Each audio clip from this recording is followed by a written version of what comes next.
l'étranger depuis sa réélection à la tête du gouvernement allemand et je veux, avant toute chose, la féliciter pour cette réélection. Nous n'avons cessé, durant ces derniers mois, de travailler ensemble et je sais que la chancelière a beaucoup œuvré pour construire un accord de coalition solide pour qu'il soit accepté par les partenaires et maintenant c'est chose faite et je dois vous dire ici toute la joie qui est la nôtre que tout cela ait trouvé une bonne fin et que la chancelière ait ainsi pu être à nouveau élue. Et donc toutes mes félicitations, Madame la chancelière, chère Angela, et bienvenue à Paris. Ceci met l'Europe et le partenariat avec la France au cœur de nos préoccupations, comme l'accord d'ailleurs de coalition l'a lui-même porté. Et au-delà de nos échanges d'aujourd'hui, plusieurs de nos ministres se rencontrent aujourd'hui, se rencontreront dans les prochains jours, qui, dans le cadre de la feuille de route que définiront, auront aussi à œuvrer. Je crois que le travail maintenant qui nous attend est important dans un contexte européen profondément bousculé. Profondément bousculé depuis le Brexit, profondément aussi bousculé depuis l'élection italienne qui a vu monter les extrêmes et qui nous a permis de pleinement toucher du doigt toutes les conséquences à la fois des difficultés économiques durables que nous n'avons pas su totalement régler et des défis migratoires que nous n'avons non plus pas totalement pu régler. Ceci nous confère évidemment une responsabilité importante alors même que les tensions internationales ne cessent de croître.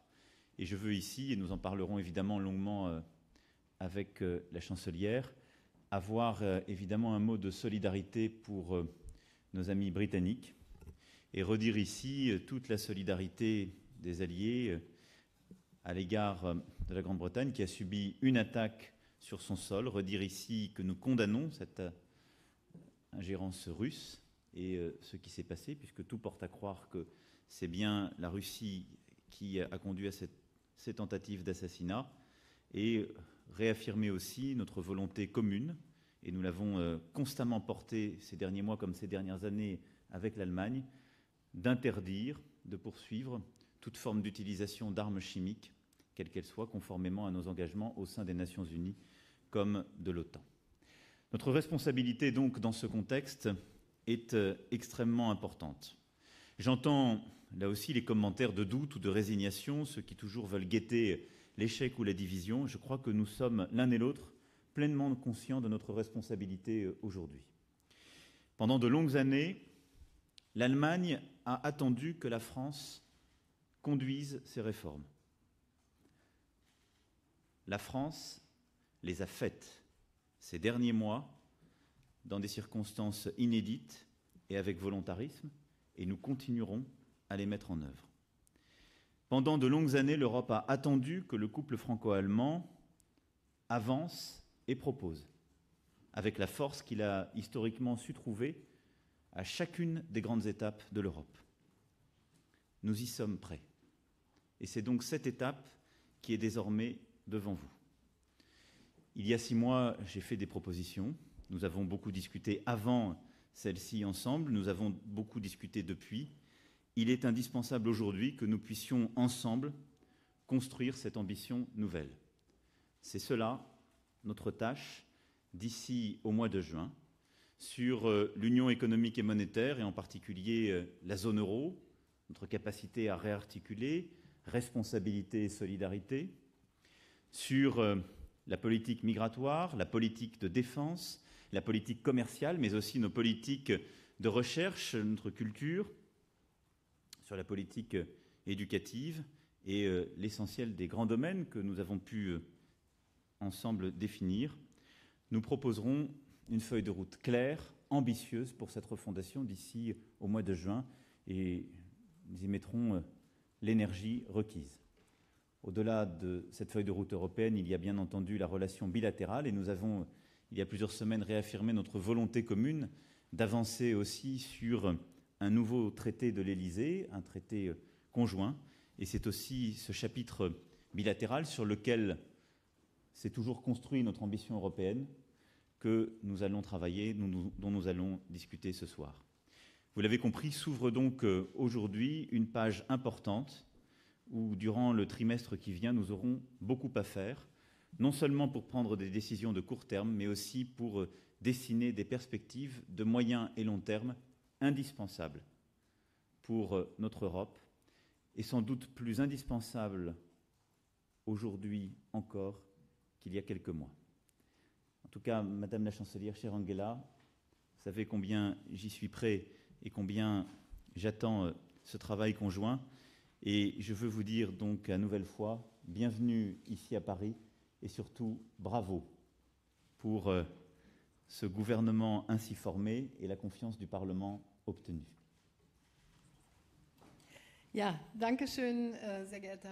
Merci, Monsieur le Président. Merci, cher Emmanuel. Je sais que vous avez dû attendre longtemps avant que nous ayons réussi à former un gouvernement. On dit qu'en principe, quand il faut du temps, les choses finissent bien. Notre accord de coalition, en fait, est placé sous le titre « Un nouveau départ pour l'Europe » et bien sûr, c'est une réponse aussi à la situation française, une France qui a fait des propositions, qui a conduit ses réformes intérieures et nous voulons maintenant ensemble trouver les chemins qui nous mèneront vers un nouvel avenir. Ces efforts sont toujours couronnés de succès quand on travaille main dans la main. Nous ne sommes peut-être pas toujours dès le départ du même avis, mais dans l'histoire, la France et l'Allemagne ont déjà fait beaucoup. Vous avez une volonté très forte, nous aussi nous avons une volonté très forte et je pense que nous pouvons avancer ensemble.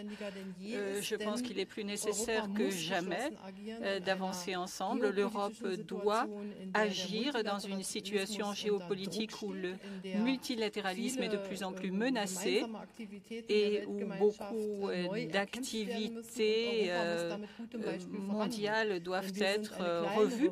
Nous sommes une petite unité multilatérale et si la France et l'Allemagne font ensemble de nouvelles propositions, nous pourrons peut-être arriver à concrétiser nos propositions. Ceci est valable bien sûr pour la question de l'évolution de l'union économique et monétaire. Il y a deux aspects.